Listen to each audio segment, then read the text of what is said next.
Bismillahirrahmanirrahim. Assalamualaikum warahmatullahi wabarakatuh. Hai, selamat pagi. Selamat bertemu kembali di pembelajaran Bahasa Indonesia kelas 11 bersama Eis Nengsi SPD. Minggu kemarin kita telah belajar mengenai teks prosedur, yaitu teks yang menjelaskan langkah-langkah atau tahap-tahap dalam melakukan sesuatu. Untuk pertemuan kali ini, kita akan membahas mengenai teks eksplanasi. Untuk lebih mengingat apa itu teks eksplanasi, kita pernah mendengar kata explain dalam bahasa Inggris, yang artinya menjelaskan, atau explanation, yang artinya penjelasan.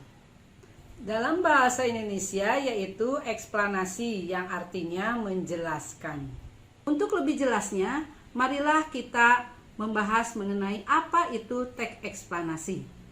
Teks eksplanasi adalah teks yang isinya menjelaskan informasi mengenai proses terjadinya suatu peristiwa atau fenomena, baik itu fenomena alam, sosial, ilmu pengetahuan, maupun budaya. Fenomena tersebut memiliki hubungan sebab akibat. Contoh fenomena alam, misalnya bagaimana terjadinya hujan, gerhana matahari, gempa bumi, ataupun tsunami. Contoh fenomena sosial, misalnya aksi solidaritas, kemiskinan, kenakalan remaja, kejahatan, dan sebagainya. Contoh fenomena budaya, misalnya tradisi mudik di hari raya. Wow, keren, mau mudik nih ketemu dengan saudara. Contoh yang kedua, misalnya tradisi berobat ke dukun. Wow, hari gini masih ada yang berobat ke dukun, ke dokter dong. Nah, itulah anak-anakku yang disebut dengan teks eksplanasi. Kita lanjut kepada ciri-ciri teks eksplanasi. Ciri-ciri teks eksplanasi ada 5. 1. Bersifat faktual atau sering disebut apa adanya. Isinya bersifat benar apa adanya, sesuai dengan kenyataan, tidak bersifat opini. Ciri yang kedua, bersifat ilmiah, menjelaskan objek atau peristiwa yang dapat dipelajari menggunakan ilmu pengetahuan. Ciri yang ketiga, bersifat informatif. Isinya berupa informasi mengenai objek atau fenomena yang diberikan kepada orang lain atau pembaca. Tetapi ingat loh, tidak mempengaruhi pembaca. Ciri yang keempat, temanya membuat hal umum atau generik. Pembahasannya membuat fenomena umum, lalu dijelaskan secara detail dengan bahasa yang mudah dimengerti. Ciri yang kelima, terdapat sequence atau penanda urutan waktu. Misalnya ada kata ke-1, kedua, ketiga, dan seterusnya. Kita akan membahas mengenai struktur teks eksplanasi. Struktur teks eksplanasi, ingat, ada 3. Ke-1, pernyataan umum. Pada bagian ini memuat tentang penjelasan umum mengenai suatu topik atau peristiwa yang dibahas. Atau pernyataan umum ini bisa berupa pengenalan atau penjelasan singkat tentang suatu peristiwa atau fenomena. Struktur yang kedua, deretan penjelas atau urutan sebab akibat. Pada bagian ini terdapat informasi mengenai sebab akibat suatu peristiwa atau fenomena. Bagian ini disusun sedemikian rupa sehingga dapat menjelaskan suatu peristiwa secara berurutan dari awal hingga akhir. Struktur yang ketiga, interpretasi. Interpretasi merupakan bagian penutup. Pada bagian ini menjelaskan intisari atau kesimpulan dari pernyataan umum dan deretan penjelas dari topik yang dibahas. Lanjut. Kita akan membahas mengenai kaidah kebahasaan teks eksplanasi.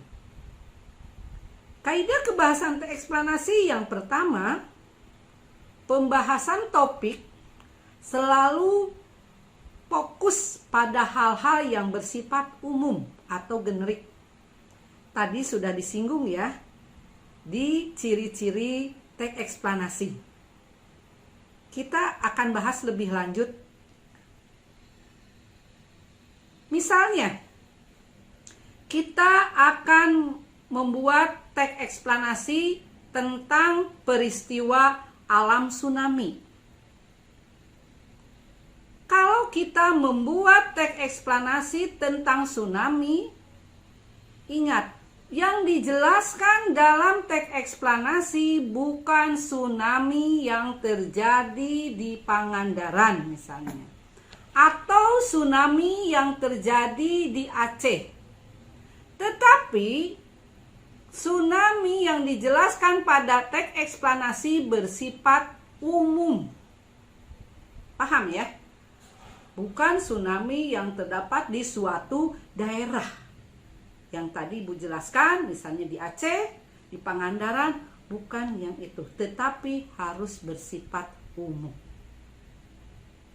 Kaidah kebahasaan yang kedua, penulisannya menggunakan istilah-istilah ilmiah.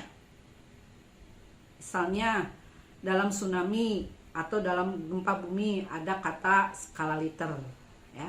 Nah, itulah istilah ilmiahnya dan lain sebagainya. Kaidah kebahasaan yang ketiga, menggunakan kalimat pasif. Kalian mungkin sudah tidak asing mendengar kalimat pasif dalam suatu imbuhan, ya. Ada imbuhan me, ada imbuhan di, ada imbuhan mekan. Nah, dalam teks eksplanasi harus ada kalimat pasif. Di dalamnya ada kata kerja menggunakan imbuhan di. Misalnya, ikan sudah digoreng oleh ibu.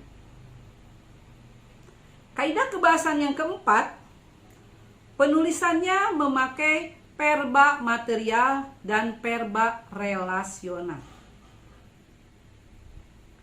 Verba material adalah verba atau kata kerja yang melakukan tindakan fisik. Contohnya, memukul, mencuci, menerjang, dan lain sebagainya.